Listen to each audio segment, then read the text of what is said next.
Napadaan pala kami dito sa Malita kung saan may bagong tayong unlimited fried rice at soup na kainan at open 24 hours.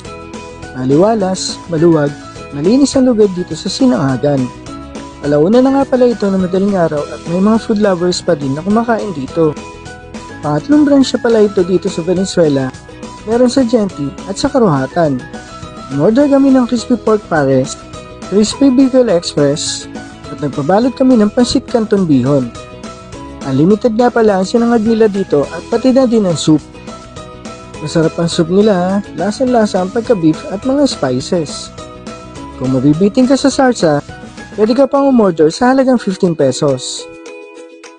At napahingi pa nga ako ng fried rice dahil malasa at bagay sa pares nila. At ang fried rice nila ay may halong chorizo. Talagang hindi nila ito tinipid sa mga sangkap.